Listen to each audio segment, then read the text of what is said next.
É pecado beber vinho, cerveja? O cristão pode beber moderadamente?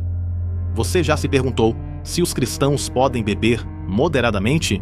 Essa é uma questão que gera debates intensos, e para respondê-la, precisamos buscar na Palavra de Deus e ver o que ela nos ensina. A Bíblia aborda o vinho em vários contextos, desde celebrações até advertências severas sobre os perigos do excesso.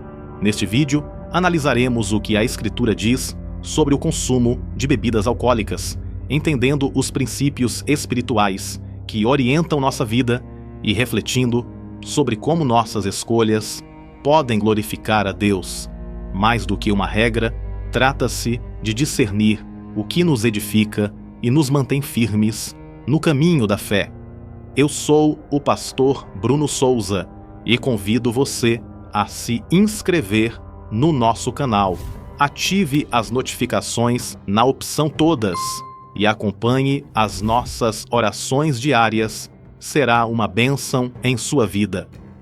Um dos versículos mais usados por aqueles que defendem o consumo moderado de bebidas alcoólicas está no Evangelho de João, capítulo 2, do verso 1 ao 11, onde relata o primeiro milagre de Jesus, quando ele transformou água em vinho nas bodas de Caná.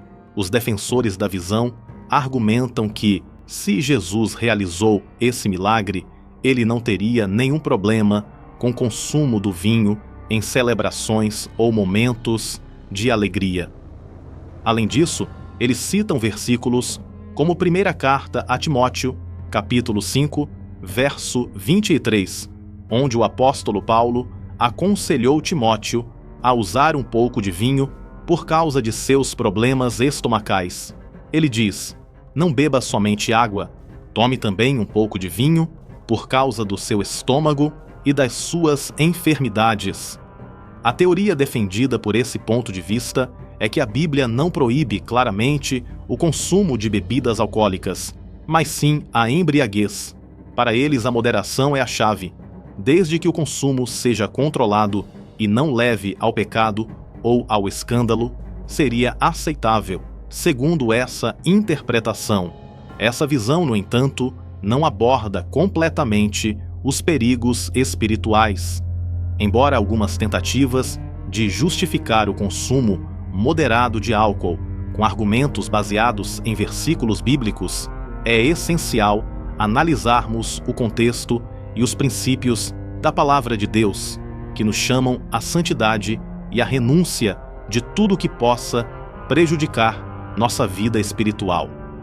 Quando olhamos para o milagre de Jesus em João 2, ao transformar água em vinho, precisamos entender que o vinho daquela época era completamente diferente das bebidas alcoólicas atuais.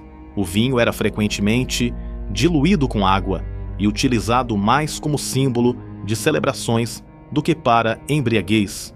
Além disso, esse milagre não deve ser visto como uma aprovação para o consumo de álcool, mas como uma demonstração do poder de Cristo e de sua glória. Interpretá-lo como permissão para beber pode distorcer o propósito real do texto. A Bíblia também nos alerta claramente sobre os perigos do álcool. Em Provérbios, capítulo 20, verso 1, lemos: o vinho é zombador e a bebida fermentada provoca brigas. Ninguém que se deixa dominar por eles é sábio. O álcool é frequentemente associado a comportamentos que levam à perda de controle, ao pecado e ao afastamento de Deus. Não é à toa que a Bíblia enfatiza repetidamente os perigos da embriaguez e do envolvimento com aquilo que pode comprometer nosso testemunho cristão. Outro ponto crucial é o impacto do álcool no nosso relacionamento com Deus e com os outros. Na 1ª carta aos Coríntios, capítulo 6, verso 19 e 20, Paulo nos lembra: será que vocês não sabem que o corpo de vocês é o templo do Espírito Santo que vive em vocês e lhes é dado por Deus? Vocês não pertencem a vocês mesmos, mas a Deus, pois Ele os comprou e pagou o preço. Portanto, use o seu corpo para a glória dele.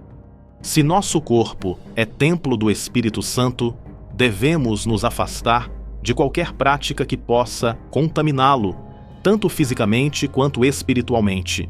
O consumo de álcool, mesmo em pequenas quantidades, pode abrir portas para a dependência, influenciar nosso julgamento e até causar escândalo para aqueles que nos observam.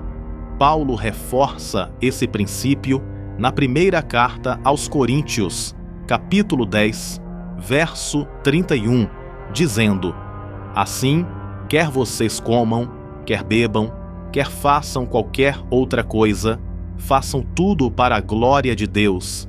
Isso significa que nossas escolhas devem sempre refletir nosso compromisso com Cristo e nosso desejo de glorificá-lo em todas as áreas da vida. O consumo de álcool, mesmo moderado, não glorifica a Deus, pois é uma prática que, ao longo da história e na cultura atual, tem causado destruição, dependência e afastamento de muitas pessoas no caminho da fé. Além disso, devemos considerar o impacto no testemunho cristão. Paulo exorta na carta aos Romanos, capítulo 14, verso 21. É melhor não comer carne, nem beber vinho, nem fazer qualquer outra coisa que leve o seu irmão a cair. Aqui vemos o cuidado que devemos ter para que nossas ações não sirvam de pedra de tropeço para os outros. Em um mundo onde o álcool está associado a tantas tragédias, beber, mesmo que moderadamente, pode dar um exemplo equivocado a novos convertidos ou pessoas mais fracas na fé, colocando em risco a espiritualidade delas. Por fim, o chamado de Deus para seus filhos é viver em santidade e pureza. Na primeira carta de Pedro, capítulo 1, verso 15 e 16, somos instruídos: mas assim como é santo aquele que os chamou, sejam também santos em toda a sua conduta, pois está escrito: sejam santos, porque eu sou santo. Portanto, ao analisarmos a Bíblia em sua totalidade, fica evidente que o consumo de álcool não é compatível com a vida de santidade à qual somos chamados como cristãos. Devemos buscar aquilo que edifica, glorifica a Deus e nos aproxima mais dele. O álcool, ainda que em pequenas quantidades, pode ser uma porta aberta para escândalos e até mesmo a banalização de princípios espirituais importantes. Por isso, não consumir é a postura correta e alinhada com a palavra de Deus. Além disso, quando olhamos para o fruto do Espírito, descrito na carta aos Gálatas, capítulo 5, verso 22 e 23, vemos que uma das características desse fruto é o domínio próprio. O consumo de álcool pode enfraquecer essa virtude, nos conduzindo a ações impulsivas ou decisões contrárias à vontade de Deus. Como seguidores de Cristo, somos chamados a sermos luz no mundo e sal da terra. Ao rejeitarmos o álcool, mostramos um testemunho claro de conformidade, cuidado com nosso corpo e compromisso com o reino de Deus. Vivemos em um mundo onde muitas consequências são causadas pelo uso do álcool, seja por vícios, destruição familiar ou má influência. Assim, ao escolhermos não consumir bebidas alcoólicas, demonstramos uma vida separada para Deus, guiada pelo Espírito e comprometida em ser exemplo para os outros. O cristão deve sempre buscar viver de maneira que glorifique a Deus em todas as áreas. Ao refletirmos sobre o consumo de álcool, percebemos que o mais seguro e bíblico é evitá-lo completamente. Nosso testemunho, nosso cuidado com o corpo e nossa santidade devem ser prioridades. Se você gostou desse vídeo, curta, comente e compartilhe para mais pessoas. Que Deus te abençoe sempre.